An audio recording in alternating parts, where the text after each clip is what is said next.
parler de condensateur, encore appelé capacitor. Je rappelle, nous sommes en train de travailler sur les composants électroniques appliqués au GSM. Donc nous n'allons pas tout aborder, juste l'essentiel pour travailler sur les téléphones.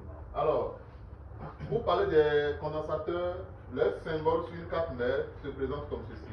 C'est comme un générateur. Donc voilà les symboles par quoi on peut reconnaître un condensateur sur un schématique ou bien une carte mère.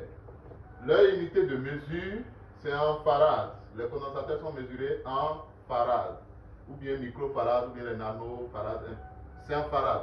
Alors nous continuons. Dans le cas de téléphone GSM, les condensateurs les plus utilisés sont des condensateurs de type céramique montés en surface.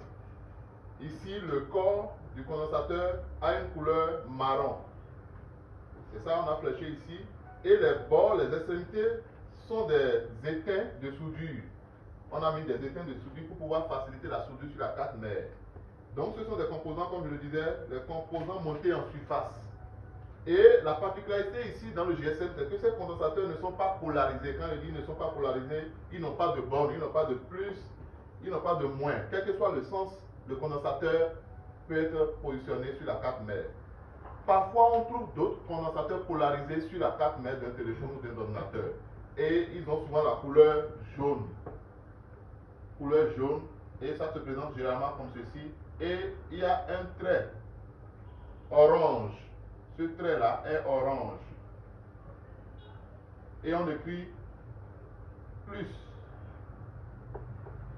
Attention, il ne faut pas confondre avec diode. Au niveau de la diode, c'est là où il y a le trait qui est moins.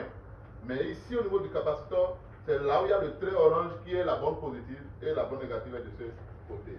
Donc nous continuons. Quand nous allons à l'intérieur d'un condensateur, voilà ce que nous allons voir. Il y a des plus et des moins qui vont essayer de s'attirer. C'est ça qui garde la charge et le libère après. Le rôle d'un condensateur sur une carte mère, c'est de stabiliser, de lisser, de filtrer le courant, de filtrer la tension, bien sûr.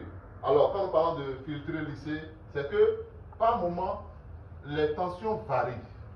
La tension peut varier. Et ce n'est pas bon pour le fonctionnement du CPU, ce n'est pas bon pour le fonctionnement de la PMU. C'est pour cela qu'il faut qu'il y ait des condensateurs pour filtrer le courant.